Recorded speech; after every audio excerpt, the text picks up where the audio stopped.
Welcome to County Report This Week. I'm Sonia Burke. Thank you for joining us.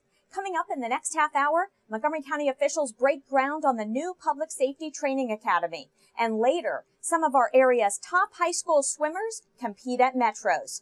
But we begin with school bell times. The Board of Education voted to push back start times for all students beginning next school year. MCPS TV has our top story. Yes. September 2015. Yeah, right, August. September 2015. August. Okay. All those in favor? It's Ms. Huh, Ms. Mondrasky. The Montgomery County Board of Education voted February 10th to change school starting and ending times for all schools beginning next school year. The decision will push high school and middle school bell times back 20 minutes. Elementary schools will start 10 minutes later, and the elementary school day will be lengthened by 10 minutes. The extra time will be used to extend lunch or recess. President of the Board of Education, Patricia O'Neill, explained their decision. Board members received tremendous input from a wide variety of sources, from parents of elementary, middle, and high school, diverse parent groups, and our employee groups. At the end of the day, each and every board member takes all of that information, considers it, weighs what they believe is in the best interest of students, and this is the decision of the board. The Board of Education considered several options for changing bell times and made their decision following 2 public hearings in January, staff input, and receipt of more than 1,200 emails. MCPS also worked with stakeholder groups and community partners to gather feedback. The option approved by the board Tuesday will have no impact on the budget. It's using the same window of operation that we currently have. It's just sliding everything back, so there are no needs for additional buses or drivers. That's not to say that sometime in the future we're going to need more buses. We're growing at 2,500 kids a year. Dahlia Huh, student member of the Board of Education, says today's decision is a move in the right direction.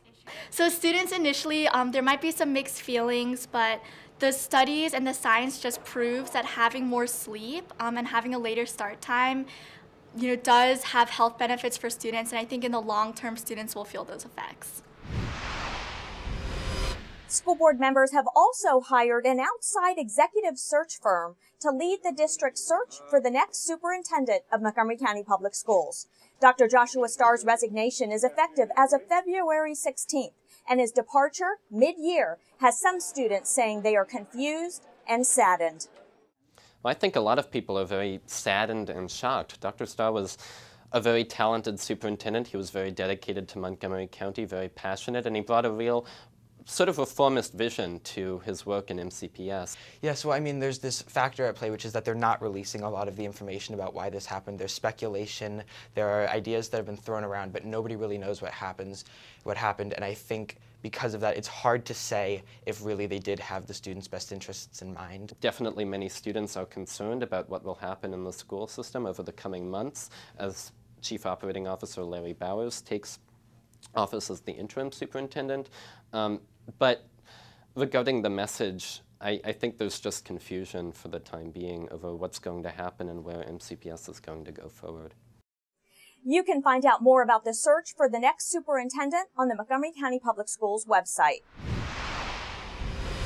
Montgomery County Executive Isaiah Leggett was joined by other county officials this week at a groundbreaking ceremony for the new Public Safety Training Academy.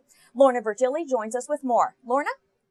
Sonia, once construction is finished in the summer of 2016, 17 buildings will be housed here on these grounds that will offer the training to law enforcement officers from 5 agencies from Montgomery County. County Executive Ike Leggett and other elected officials broke ground of what will be the training center for firefighters, police officers, and emergency medical personnel. These 136 acres on Snelfer Road in Gaithersburg will transform into a compound that will house many state-of-the-art components, including an academic building, a fire training building, and an indoor firearm range. The new facility will have more classroom space, more areas to simulate situations. It will have 5 safety training buildings and facilities for training paramedics. This new construction project is part of the executive's Smart Growth initiative to revitalize a former industrial area into an urban village. At the same time, replacing the existing and outdated training facility that was built in 1973. If you ask any police chief, any fire chief, what is the most important foundation for providing the best service to the public, they'll tell you training. Training. It's the rock solid foundation upon which everything else is built. The goal is also to enhance the training drills that police and fire conduct together and keep the county in the forefront of innovative, cutting-edge training. The new facility has been already commented upon, will provide us training space to focus on what we do today and to focus on what we can get into tomorrow. Realization or reality training is something that was not thought of 40 years ago. We were dealing with classroom, sit-down training components. We'll have an ALS simulation lab in this training facility. We'll have a mock-up EMS unit inside the facility. But as part of these 17 buildings that are on the training ground, we'll have a high bay building, cityscape buildings, and elements that allow us to do year-round training evolutions. The construction cost is estimated to be $69 million. For more information on the progress of the construction project, visit montgomerycountymd.gov/neighborhood projects. In Gaithersburg, for County Report This Week, I'm Lorna Virgili. A new report from the Council's Office of Legislative Oversight that analyzes the county's Department of Liquor Control is now in the hands of the County Council. Susan Kennedy has more on what this document had to say. Susan? Sonia, this report provides several options for reforming this agency that's been under scrutiny for the way it conducts business. The Montgomery County Department of Liquor Control provides licensing and sales of alcoholic beverages in the county. The annual revenue of the agency fully funds the department's expenses, and on average it contributes close to $30 million to the general fund per year. The council requested the report, which suggests 5 options for changing the county's alcohol structure. How do you mitigate the impacts on the budget? You know, how do you make sure that you have fair treatment for the workforce? There's a lot of things we're going to have to work our ways through, but I think that they all are realistic in different ways. Mark Elrich says he believes some of the options for reform make sense, but doesn't think complete deregulation of the department is the answer. I think replacing the revenues is a real challenge, and I don't think there's a viable, easy way to replace the revenues. And $30 million in profit is a lot of money. Nobody's really talking about what happens when you change your labor force and you go from people who have decent jobs to people who don't have decent jobs. Recently, some county-owned liquor stores have reported big losses, and the agency's fleet of trucks is old and in the constant state of maintenance. There have also been cases where alcohol has gone missing and instances of employees drinking on the job. But Councilmember Elrich says that's commonplace across the board. I think the management issues are things that can be fixed, but you know, I worked in the private sector. Anything you can identify these workers as having done, you will find in the private sector. And anybody who thinks that this is only something that would happen because it's a government enterprise and doesn't happen in other businesses is just not being realistic. Councilmember Reamer says he believes competition in the market would be a good thing, that in the end it's about serving the customer. We have one distributor that has no incentive to provide good service. And you know, the businesses are helpless in terms of being able to put pressure on their, the company that they buy from, essentially, to do a good job. In Rockville, I'm Susan Kennedy for County Report This Week. Montgomery County Executive Isaiah Leggett recently shared his thoughts on what the report means. This system is a good system. Certainly this system can be improved, and there are a number of things in the report that you can look at to make certain that happen. But to make the case that we're going to jeopardize the potential for a system that is working to provide good services for our residents, that does not clog the roads and allow us to have an overabundance of liquor stores all over the place, that provides in some ways a net return of almost $30 million a year, based on the analysis of that report, I think is an overstatement about the effectiveness and the viability of that report. In other news, the County Council has thrown its support behind a resolution that supports the use of plant-based materials for infill on artificial turf.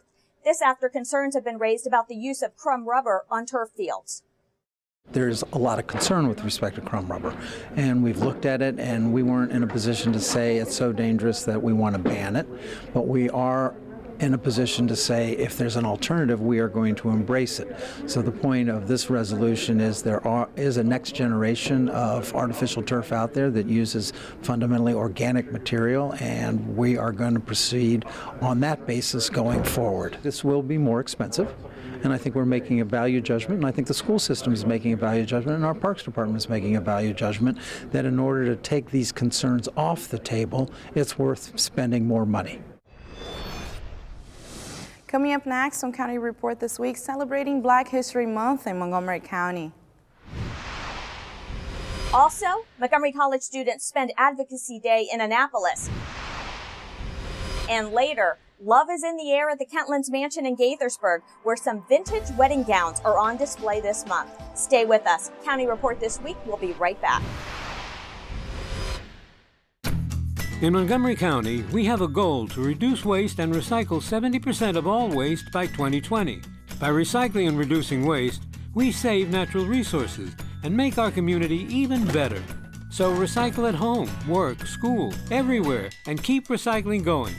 For more information, call the Montgomery County, Maryland Division of Solid Waste Services at 311 or visit montgomerycountymd.gov/recycling. Keep it going. Recycle more now.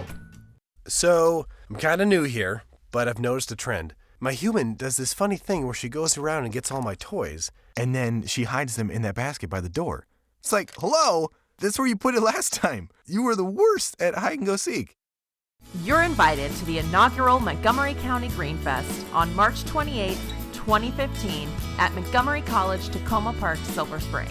Join us for an afternoon of national and local speakers, demonstrations, exhibitors, kids activities, and much more. The Montgomery County Green Fest is a free event with something for everyone to enjoy. So bring the whole family to Silver Spring on March 28th and help make the first Montgomery County Green Fest a day to remember. Welcome back to County Report this week. I'm Sonia Burke.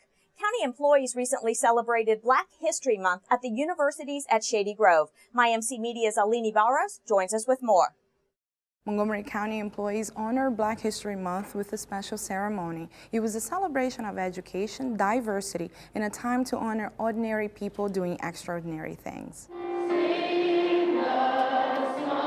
Music, dance, and awards kicked off the afternoon celebration at the universities of Shady Grove. This was celebrating 100 years of African American history, and for us it's our legacy, our passion, and we want to make sure that our history doesn't get lost, but also understand that this is part of American history. There were several messages at this event, including the need to have an elected body that reflects the county's diversity. We also need to look to the future, and we really need to look at the relationships that are there in the community, the diversity that continues to grow within Montgomery County, and how we're handling that. Montgomery County was a slave-owning county. Montgomery County was a segregated county. And so all the government employees who are here, I know, share the county council and the county executive's determination to address the continuing disparities that exist for African Americans. During this event, 3 county employees received an award called Ordinary People Doing Extraordinary Things, a recognition for their work serving the community. I always think of Black History Month as service, you know, on Martin Luther King Day, people going out, and it's very much, this whole work is all about community service, and it's not just me, I'm just one person. It's really important to celebrate African American history. African Americans have been here very long in America and have strived. And if we go from being a slave in Montgomery County now to executive positions such as Ike Leggett and me in a leadership position, that's the importance of African American history.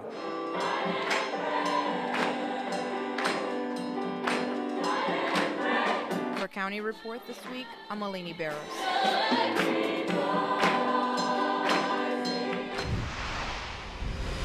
Hundreds of students from community colleges across Maryland converged on Annapolis this month for Student Advocacy Day. MCTV reports. Dr. Pollard and the students from Montgomery College. Montgomery College students joined hundreds of other Maryland community college students in Annapolis for Student Advocacy Day. The event, organized by the Maryland Association of Community Colleges, connects students with their state representatives to discuss the value of community colleges. The lawmakers were encouraged by the strong student presence.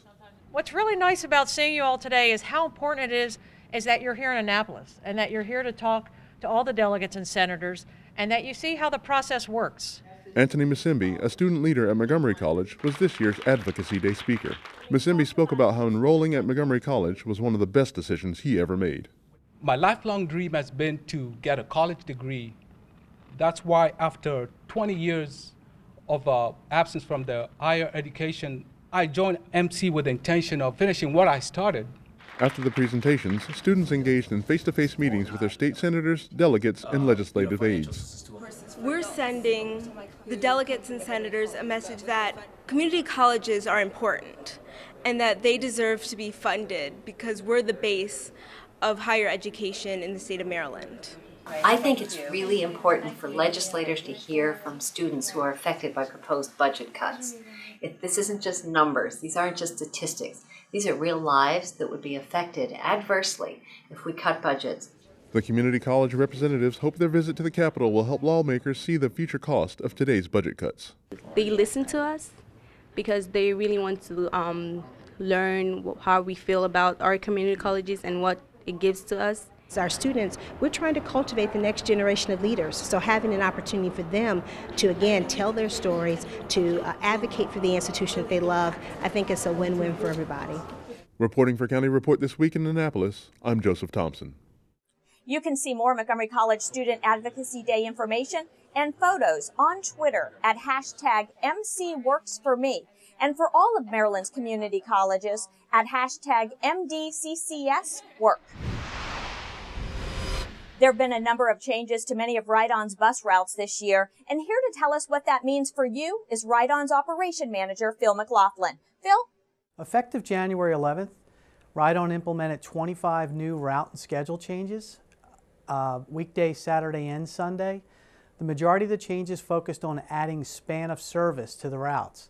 As an example, routes that finished at 8 p.m. now run until about 10 p.m., and routes that started at 6 a.m. may start at 5:30 a.m. 17 routes had span of service improvements. Additionally, we added service to the Route 8 at Arcola Towers. We added service to the Route 38 at Holiday Park. Holiday Park began operating hours after 6 p.m. We're now serving that facility.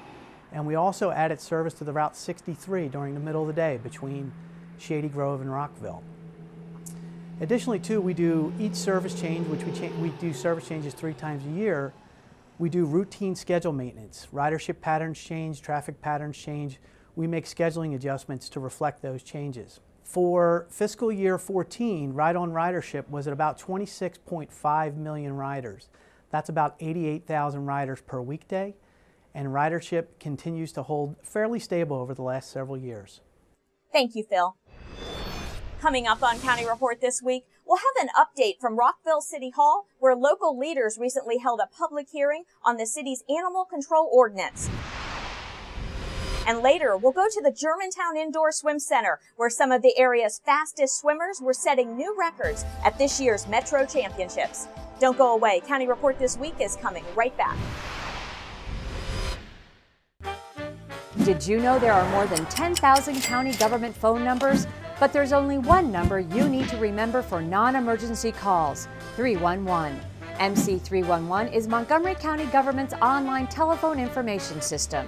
Need information? Have a problem or complaint? Trying to locate a county government facility? Call 311. The call center is open Monday through Friday, 7 a.m. to 7 p.m. The website is available 24 hours a day, 7 days a week.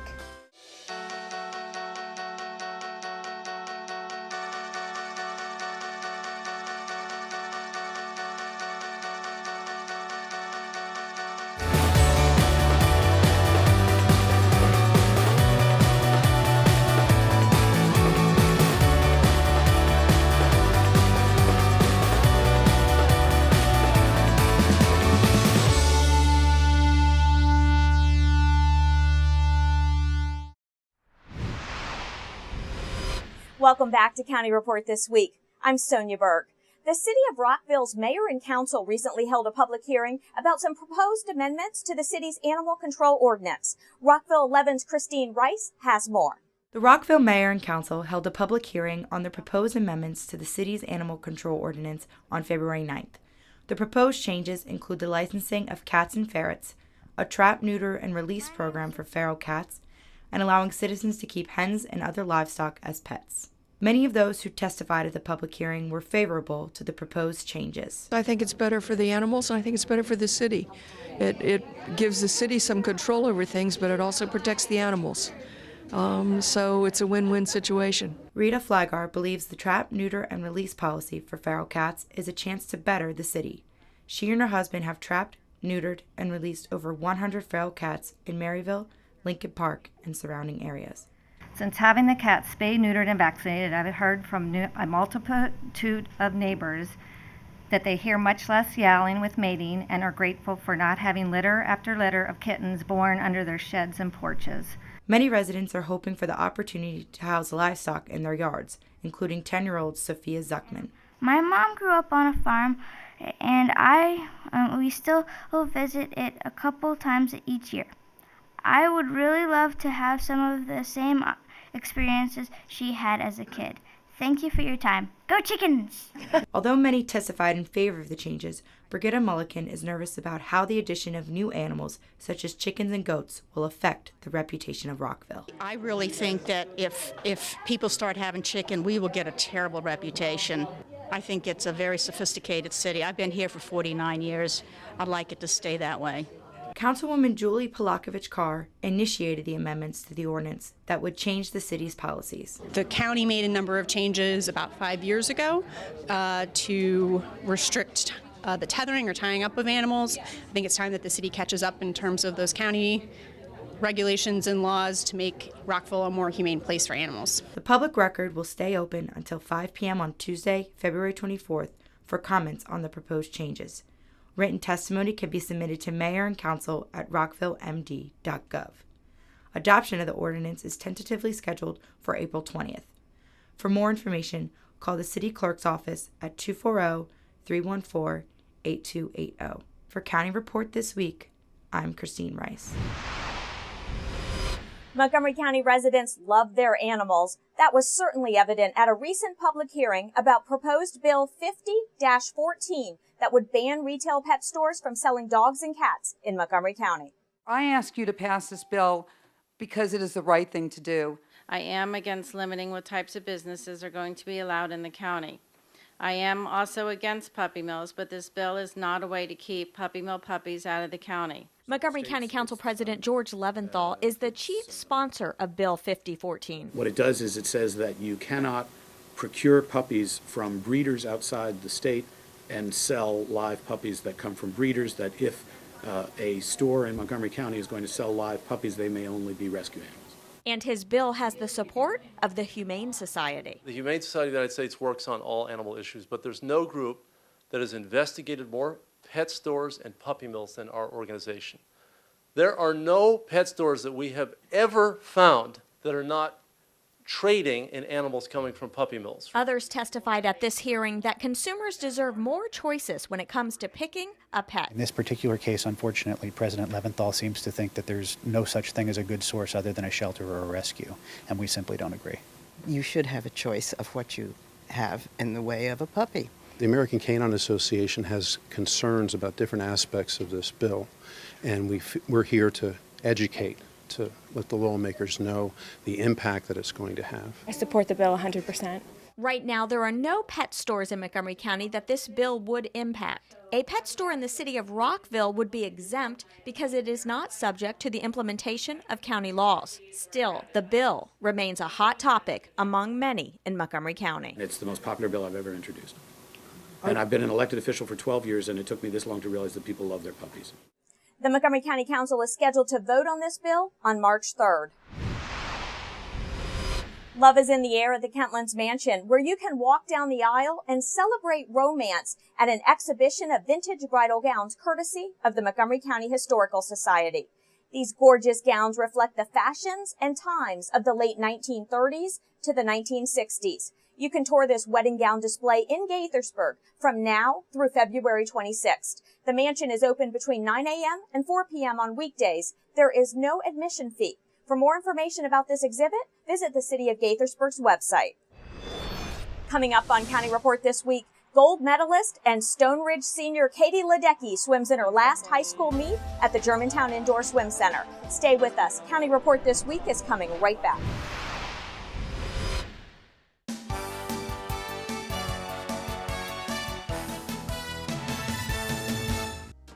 MC will host 3 Transfer Day fairs on February 24th, 25th, and 26th. Representatives from area colleges and universities will be there to advise MC students about the transfer process and the steps required to complete their undergraduate degrees. The MC shuttle service has been expanded by popular demand. You can now catch an MC shuttle between the Rockville campus and the Germantown campus, as well as one between Rockville and Tacoma Park Silver Spring. The shuttle is free for students, staff, and faculty with a current MC ID. MC will host a College Goal Sunday event on February 26th at the Germantown campus. Professionals will be on hand to help college-bound students and their families fill out the free application for federal student aid form.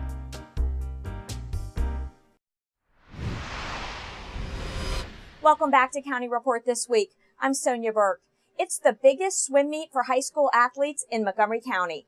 38 girls teams and 31 boys teams recently competed at the Washington Metropolitan Swimming and Diving Championships. MyMC Media's Krista Brick reports. I'm at the Germantown Aquatic Center where an overcapacity crowd has turned up for this year's Metro's Swimming and Diving Championship. It's a meet for the county's best high school swimmers who break records, become standouts, or touch the wall for the last time in their high school swimming career. One of those seniors happens to be Olympian and world record holder Katie Ledecky, who thrilled the crowd with a new American high school record in the 500 freestyle and a new Metros record in the 200 freestyle. Her last swim, an anchor leg for her team's 400-meter relay. It was definitely, a pretty bittersweet moment, and I just wanted to enjoy that last relay and swim as fast as I could for my team. The last time I got to swim for my high school team. And her fans came out to watch. She's so young, and she still made it fast. She's still fast, even though she's young. And I think that you don't have to be older to be fast. It doesn't matter what age. You can still try your hardest and get where you want to be. It was amazing to watch Katie Ledecky swim. She's spectacular. But like other seniors at the meet, Ledecky was enjoying the moment. So I came to every Metros when I was younger and would cheer up in the stands and watch the older kids swim really fast, and I always wanted to be down there swimming, so I'm really happy I've had these experiences at Metros and in high school swimming in the DC metropolitan area. College will be the beginning of something new, I guess, but it's definitely sad to just have the last one. The standing room only crowd cheered on swimmers who broke 12 meet records over the 3-day event. I saw the board was flashing, we broke the record. A little bit of sadness, it's my last time touching the wall at Metros. Georgetown Prep won Metros for the boys, but it was Churchill who ran away with the meet for the girls. For County Report this week, I'm Krista Brick.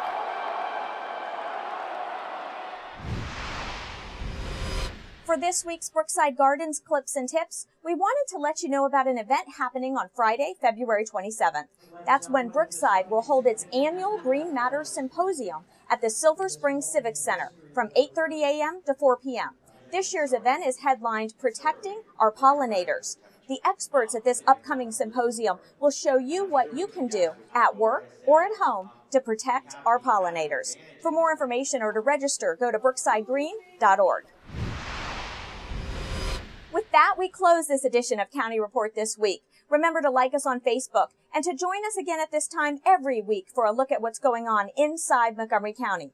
We leave you with some sights and sounds of the newly opened Bioscience Education Center at the Germantown campus of Montgomery College. I'm Sonia Burke. Thank you for watching.